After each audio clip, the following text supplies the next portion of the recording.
Good afternoon, everyone. I'm Emily Kilser. I'm the Scholarly Communications Librarian here at UAlbany. Thank you for joining us in the first in our series of Open Access Week events. We're delighted to have this rich, engaging lineup, and we're looking forward to these conversations further energizing and engaging open educational resources, OER adoption, which we'll talk about today, open access policy interest, data training, and reproducibility efforts on campus. We're particularly grateful for our speakers for participating and to you all for coming today. We're really delighted. And we are also very thankful for the financial support we've received from our partners in the university libraries, University Auxiliary Services, and SUNY OLIS. So just a couple, this is only an hour, but logistics, if you have questions, there's food in your back, not in your back, in the back. Feel free to get up and have more cookies if you like. Restrooms, you go out through the doors and to the right and left. That's where you'll find the restrooms. Okay, so now to dive in with the panel. On April 15th, the University Faculty Senate formally recognized the use of OER at UAlbany and endorsed that teaching faculty explore alternative learning materials and the possible adoption of OER as an important part of the university's learning environment. Subsequently, the Provost's office formed the OER work group, which was charged with developing support for instructors who would like to include more openly licensed teaching materials in their courses. So we're very pleased to have a subset of that diverse group of stakeholders with us today to talk about their experiences thus far. Jessica Lansing is an associate registrar who oversees records and registration services and scheduling and grading services for the registrar's office. Sue Brayman has worked for Barnes & Noble Education and the UAlbany bookstore for 14 years and has served as its manager since April 2018. Sharon Hope is an instructional developer here. I am stumbling. And she has over 20 years of higher ed teaching experience as well as over 10 years of experience as an academic program chair and director of online learning. Jeremy Feldblum is an assistant professor in chemistry. When he's not working on a new OER textbook for physical chemistry, he can be found conducting research on understanding the formation and function of hybrid organic, inorganic materials for electronics and chemical separations. Angela Hackstead is the subject librarian for political science, public policy, public administration, and law. Her research interests include the intersection of scholarly communication and information literacy, critical information literacy, and food and law policy. And Lenore Horowitz, who will be leading the conversation this afternoon, is a full-time faculty member in the College of Emergency Preparedness, Homeland Security, and Cybersecurity, and I'm not all of it, and the chair of the OER work group. So she's going to set the stage with the panelists and provide some introductory discussion, and then we'll turn things over to you all so that we can learn about the work group's efforts together. So please join me in welcoming Lenore. Thank you. Thanks. So you got, let me get to the microphone. So you got a little introduction to how we all started. So it all started with the resolution, which took a long time, about 11 months, to get in front of the Senate, but it went through. And right after that, things started getting rolling. So we started the OER work group. The working group consists of 13 members from across the university, and we have a good variety here. We have our faculty member, Jeremy. We have our registrar, Jessica. We have our bookstore, Sue. We have Ed Tech and Sharon, and we have librarians here. So in people not represented here is we have UAlbany, we have IR, and UAS. Oh, and a student that is currently in Ocean. So in April, the resolution went through. In May, we got the okay from the Provost's office to have our working group. Our charge is just to advance the use of adoption across campus by developing procedures, implementing strategies, that sort of thing. So we're working very hard on that. Also in May, the provost asked departments, reached out to the deans and asked them to start identifying those courses in their departments that were OER.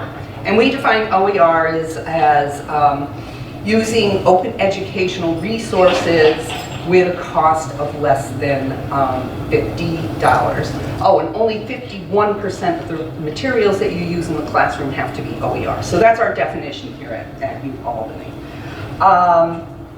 So with that said, this is just meant to be a conversation among the members of the working group to kind of give you an idea of what we've been doing. So I'm going to start with Angela and Sharon. Why is this topic important to us at UAlbany? Hi everyone. I think it's a very important topic here at UAlbany because it allows faculty to introduce resources that are free or low cost to their students. And not only that, but if we look at the benefit to the students, we can also look at the benefit from the faculty member as well. Because by adopting these OER resources, it frees up maybe your time a little bit to engage with your students a little bit more, because you can find these materials that are well vetted, that are peer reviewed, that have been used by faculty and created by faculty that you can use in your classes. So in essence, I think really what it does is it empowers the faculty here to use these resources. It empowers you and makes it easier for you to, again, work with your students and everything. Angela, do you have something to add? Yes. Also, in the spirit of open research and open access, the library's commitment to open research extends to open curricular resources as well. And the Scholars Archive, which is the institutional repository run by the university libraries, is a viable platform for open educational resources. Anybody else have anything to add to that? Why are we doing this? You know, anybody have something to add? It'll allow faculty, I mean, when you look at an open educational resource, a faculty member can go in and find that resource, and then we do the 5 R's, and I always have to look to remember the 5 R's, but with the 5 R's that you can retain and reuse and revise and remix any educational resource that you find.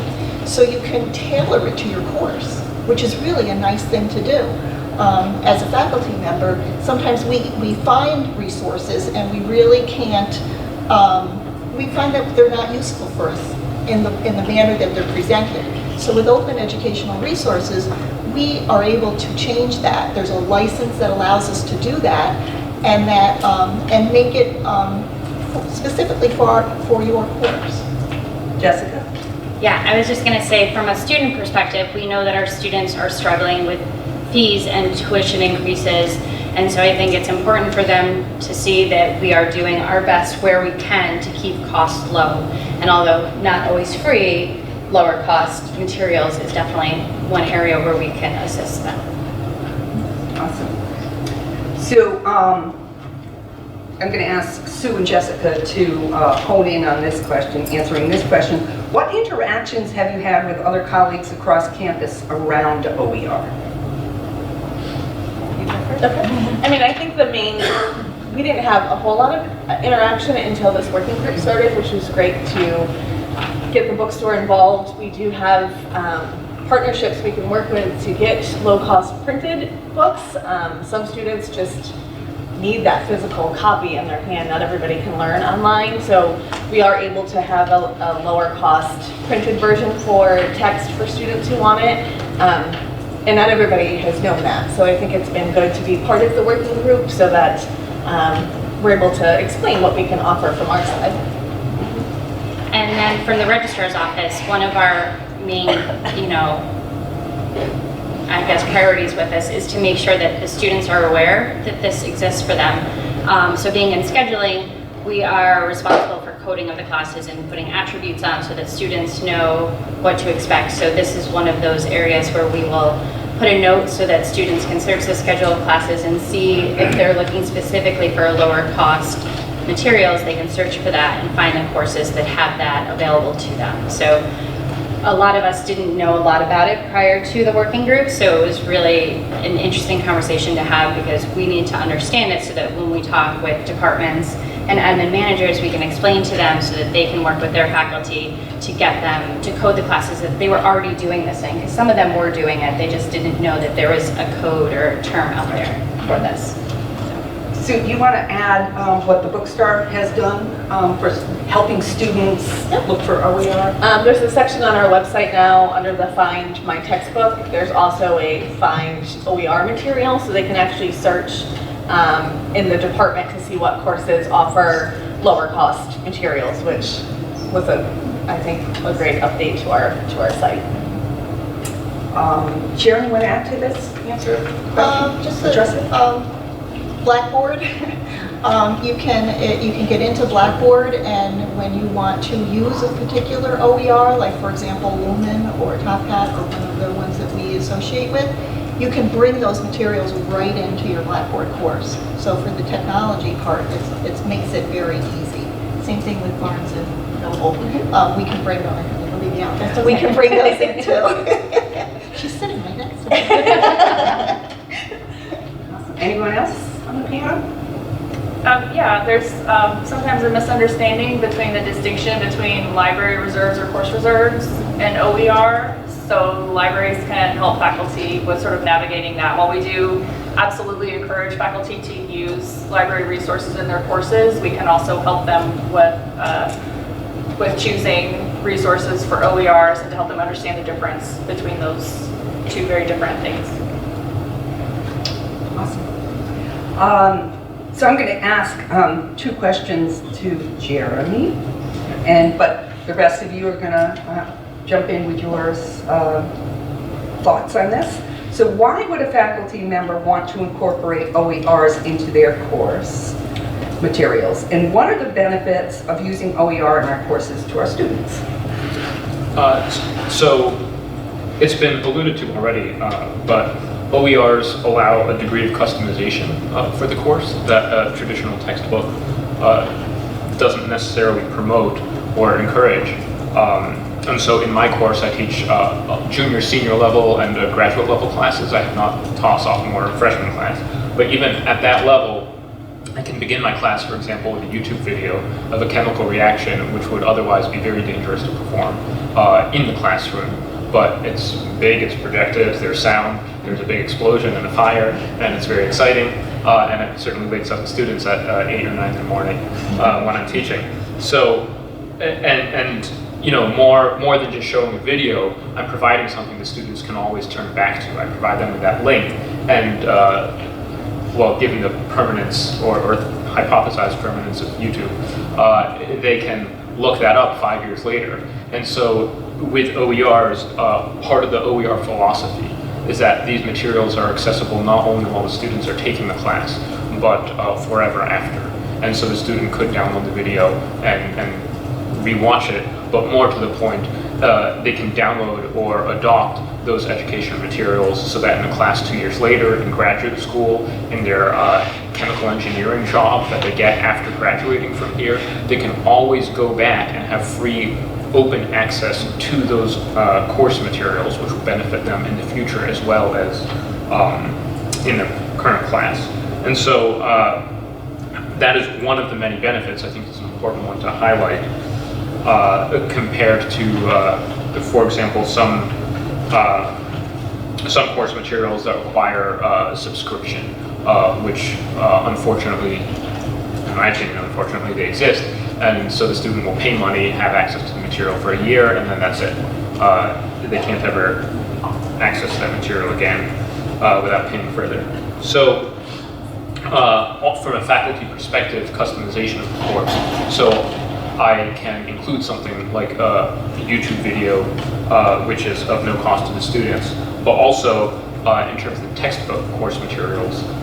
So right now, I'm teaching physical chemistry, and I'm not aware of any full open access physical chemistry text that exists. And so as part of my involvement with OER at UAlbany, I did some extensive search for chemistry materials. And so what I'm doing right now is actually writing my own textbook based on the notes I had. And there are a couple advantages OER has. For one, I can make that textbook available to my students, and so it's not necessarily as copy edited as I would like it to be, and so I can continue to modify it over a couple of years until it gets to the point where I feel I can release it publicly or make it available or more advertised or known. And so that's something where if you're writing a textbook, maybe you'll work on it for 5 years, and then you have to work with an editor, and you end up with a bound copy, and until that copy hits shelves, no one's ever seen the textbook before. OER allows you to provide access much sooner. And then you can also incorporate materials from other OER resources, ultimately creating a textbook that is customized for your course. So rather than picking and choosing chapters, you can just have one standalone document, which does represent everything that you're going to cover. Other people, please. And just to reiterate what you just said, the nice thing about it is when you're doing a course design and you want your objectives to match what you're doing, the OER textbook in that sense enables you to do that, so that you make sure that everything that you're doing, your outcomes, your objectives, your assessments, and everything align all at once. I think too, on top of the being customized, OER material can be updated more frequently. So the newest edition could be a few years old. Things could have popped up. It's easier to edit and update OER material so the students have the most recent information. And it'll help, lower cost material will help students have their course material on the first day of class, which is a huge, people have to wait till financial aid comes in, things like that. So having lower material will help more students be prepared for their class, whether it's in online material or a physical copy. Yeah, good points. Anyone else?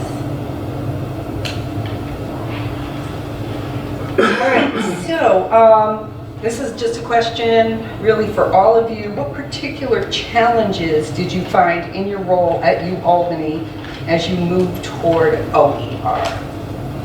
So why don't we just start with Leandro and we'll go down.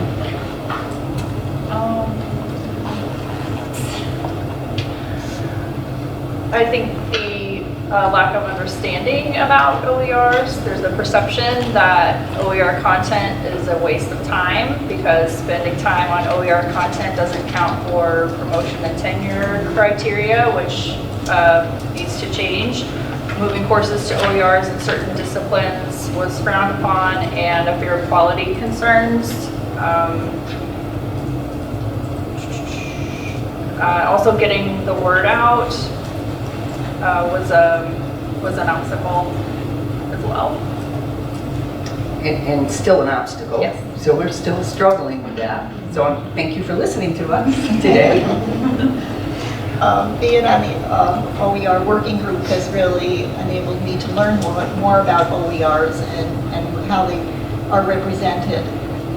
When a faculty member might come to me as an instructional developer and they're interested in finding an OER, that's been a challenge, and I've had to turn, and this is it's a community effort, and that's why we're all up here, so that we each faculty can reach out to different people to find out how these OERs work and how they can be integrated in your course, how you use them, and all that kind of thing. So I think the biggest challenge for me has been learning about who to contact, who to go to, and who to direct a faculty member to. And the OER group, we're working on that. And part of this today is just to bring awareness of OERs to you, and maybe where you can go to find more information on it. I think our biggest obstacle as the bookstore is people don't think to come to us for OER material. Like I mentioned before, we are able to help with that. We have platforms. We have low-cost options that we can get printed for students. And I also think I think the initial time invested for a faculty member to try to find that OER material is also, part of the struggle overall and the quality. Some people may think that it's not, the highest quality as the same as the textbook, but I think just getting the word out will help all of us get through some of our obstacles. Yeah, I second, third, fourth. I think just getting the word out and having people understand what it is. Again, we reach out to departments to ask them if they want to code their classes, and a lot of them, even though we've sent some communications and have the Senate resolution and all that information, we just have so many emails and so much coming at us that we aren't digesting all of it. So I think just continuing to spread the word and get people to understand what it is and get them to buy into it. I'm going to agree with the rest of the panel. I think for myself, certainly finding the OER materials has been a challenge. For many chemistry classes, they don't exist, and I'm sure this is true of many disciplines, either in the upper level classes or emerging disciplines that haven't really been part of a traditional college curriculum for. And so there's a lot of work simply to write the material and create the OER material there. And the barrier to adoption for faculty, I know I've spoken to our faculty who are primarily in charge of general chemistry, which teaches upwards of 1,000+ students a semester. And they have a system. It works to the extent that it works, and changing that, it is a very, well, there's a lot of concern that changing that would affect the students adversely, in that the lecturers are not as prepared with the OERs, or they don't know the content as well. They were concerned about grading issues. How do we have a grading system now? If we go to OER, does that need to change? Do the quizzes need to change?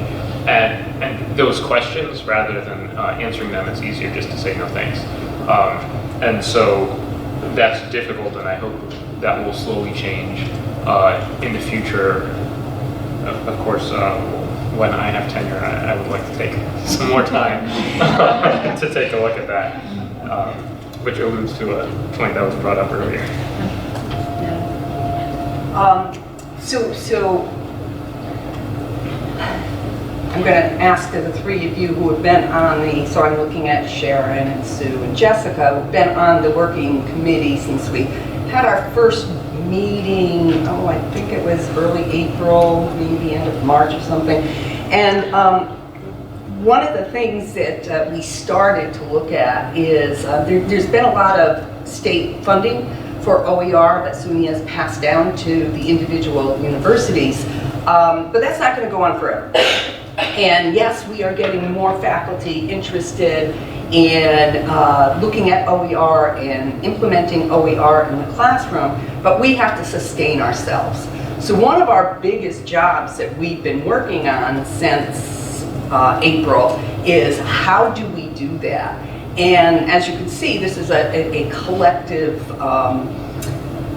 endeavor, and every one of these people, plus some of the others that are on the working group, are working very hard at trying to get someplace. And we are. We're working hard and we're getting there. So if the three of you could just explain a little bit about what have you been doing since we started? Wow them with all your accomplishments.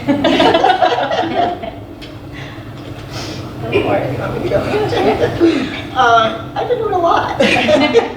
Just trying to get information out to faculty. I don't know if anyone saw, was it last week or the week before, a colleague and I did a webinar on OERs. I don't know, hope you attended.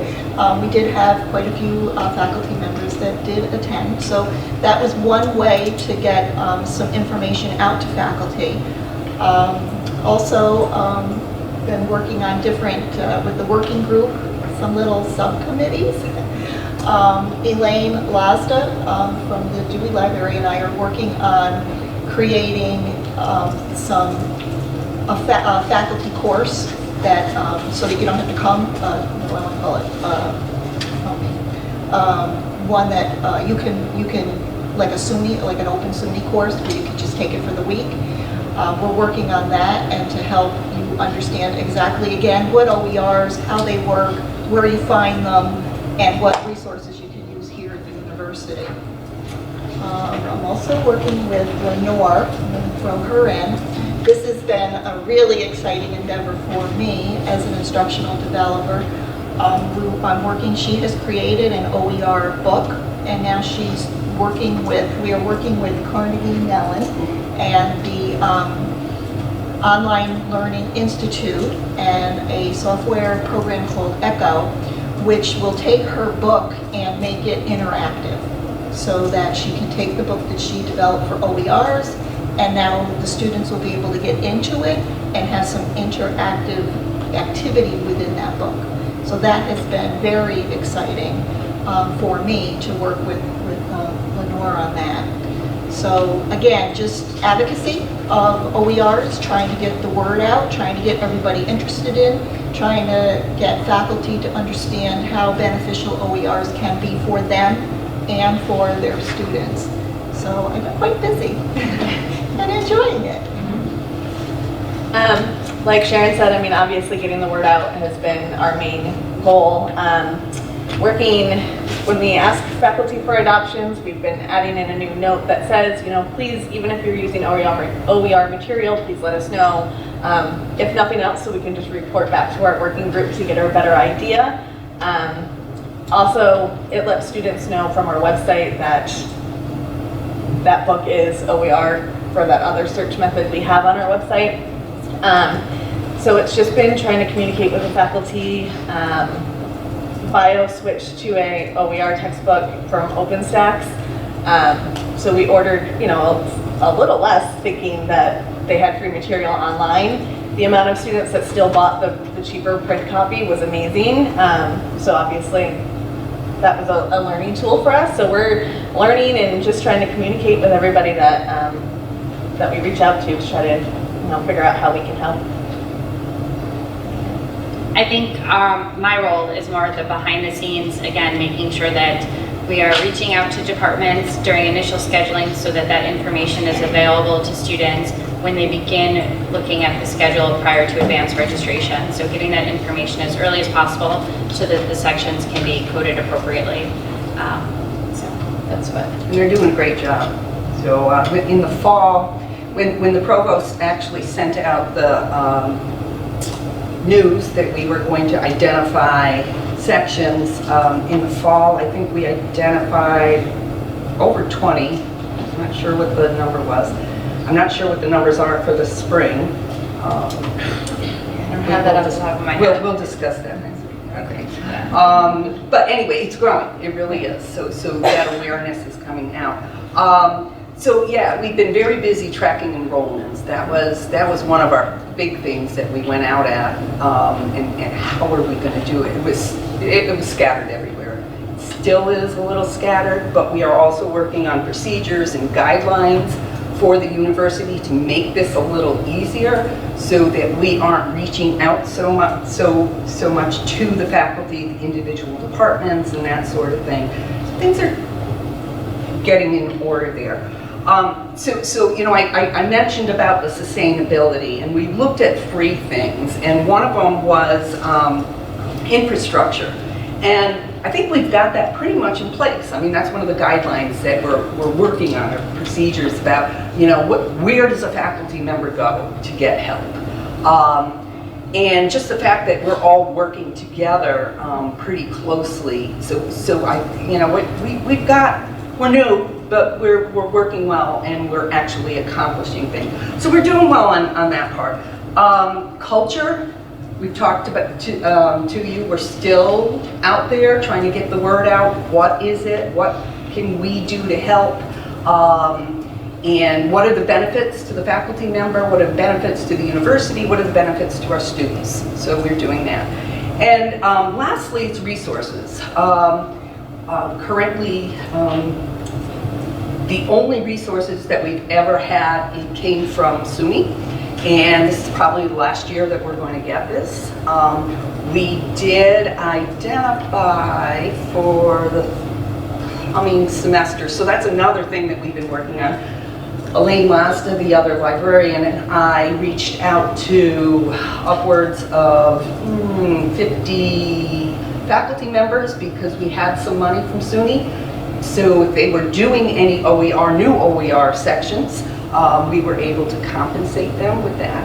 So that's something we're working on, and we'll be talking to the provost's office and trying to figure something out to keep us going.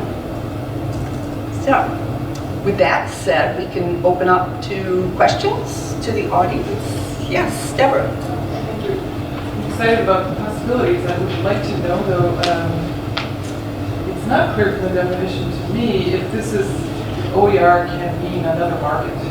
So like we have to, like, as librarians, we have a lot of money to spend. So does OER necessarily mean that publishers can then send us things that are 1% OER, and then so it's a new market, so we have to pay for access, et cetera, et cetera. So I'm thinking about how this is kind of like potentially a new market that we have to concern ourselves with. It might be a different goal than what we've all started with, but I'm just asking about that. Does this definition exclude the fact that I know we're trying to build our own OERs, which is great, that's what I'm interested in, but I'm also wondering if that's part Excludes of the publishers? Is that what you're Not asking? exclude, but like, is it a new market for?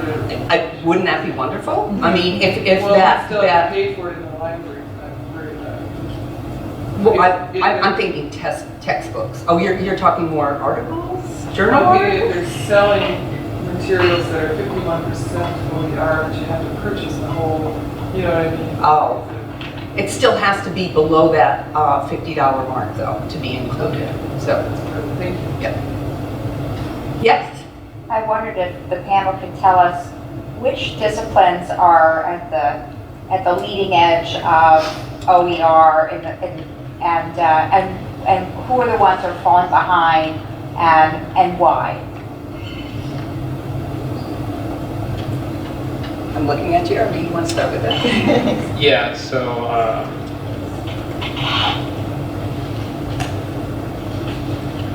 I think it's not an easy thing to quantify for the reason that certain topics have a tremendous amount of OER material devoted to them, and certain other topics have none. And discipline by discipline, probably computer science has a lot of open access or otherwise free material available online. I think part of the computer programming culture, because it was computer engineers, scientists, software developers who to some extent developed the internet, and so they made their materials free of charge, and so that it is part of the culture of the internet, and it's a little bit intertwined with computer science from an educational standpoint. So you can go online, a website like GitHub, and find code for a vast number of things, even some scientific computing. Much of it is freely available online. And so I do think, if I had to guess, that would be my guess, is that computer science, information science probably has the most freely available material. But I hesitate to make that statement definitively, as I haven't compared it in any quantitative way among all the disciplines. I know for chemistry, there's probably a dozen free open access general chemistry texts out there. And so at this point, I feel that people are trying to get rid of the same class, and partly is the very large enrollment, it reaches the most students, but at the same time, it seems to be potentially at the expense of some of the upper level classes. And so there's a lot of adoption at the freshman, sophomore level, but there's far less adoption at the junior, senior level. So do you see any disciplines, I mean, that are more engaged in this? Not really. I mean, part of it is too, if someone's using OER, sometimes they tell us it's no text required, so we don't really know that they're using OER. But I mean, it seems to be kind of, there's a spattering across the, it's not, it doesn't seem to be housed more in one location than another.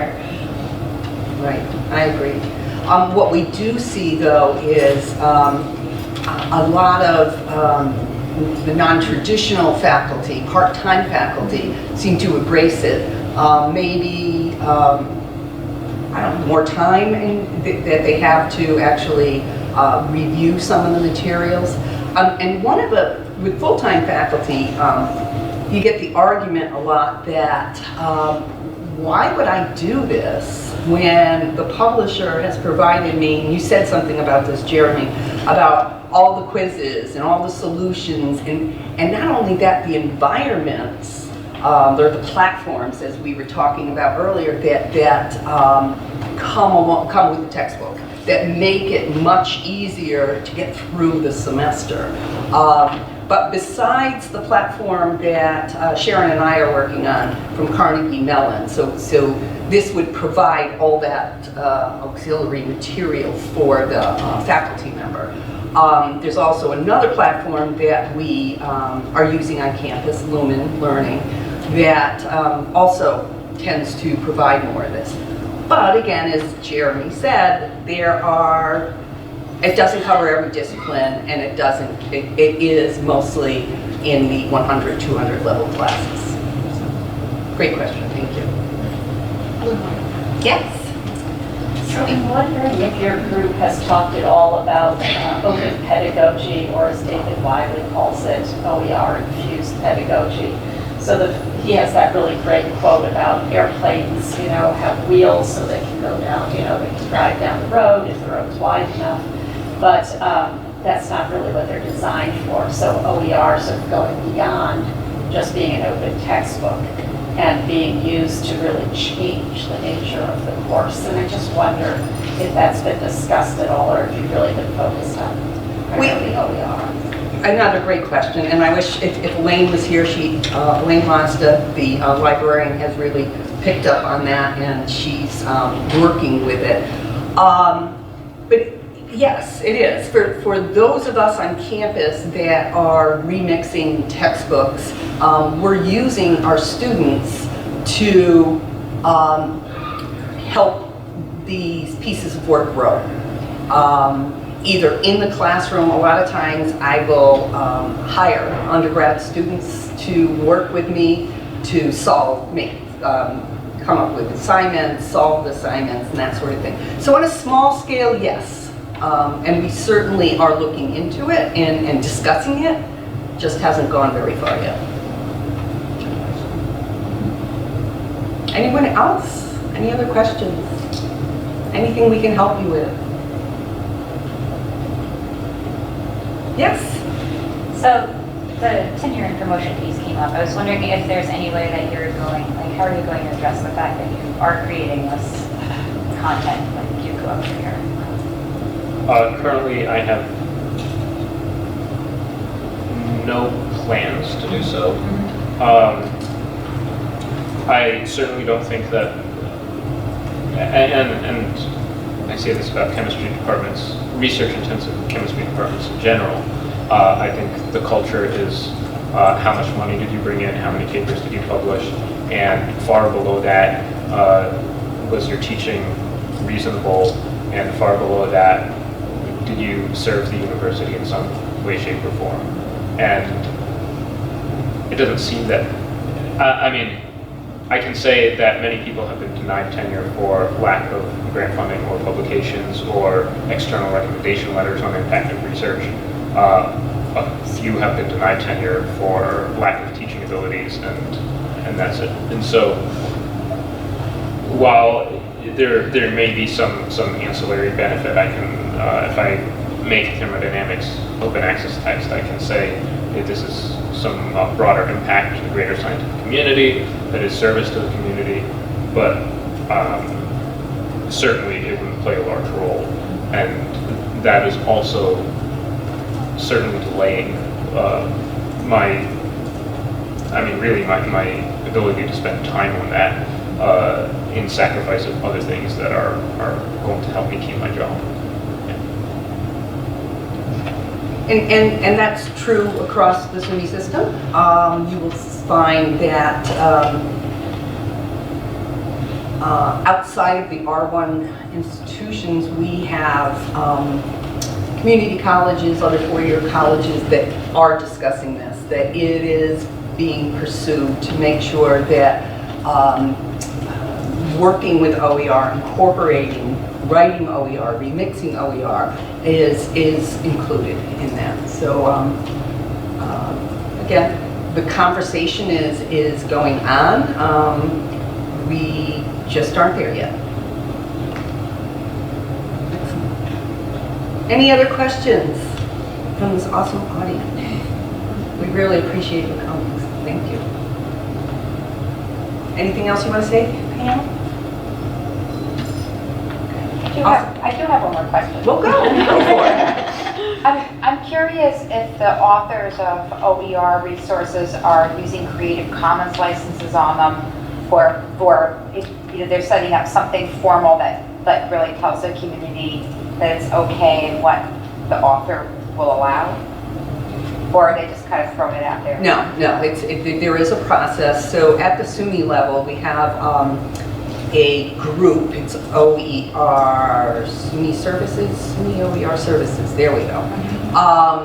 And so there's a group of them that work with the authors, helping get this published, doing editing, making paper copies if you want, that sort of thing.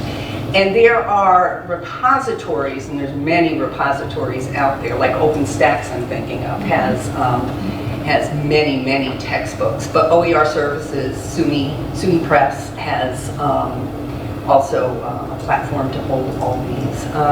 So most of the people that I've worked with across the OER SUNY community, actually nationwide, are very anxious to get their work out there, and they do use Creative Commons licenses, and you get help with the experts out there on what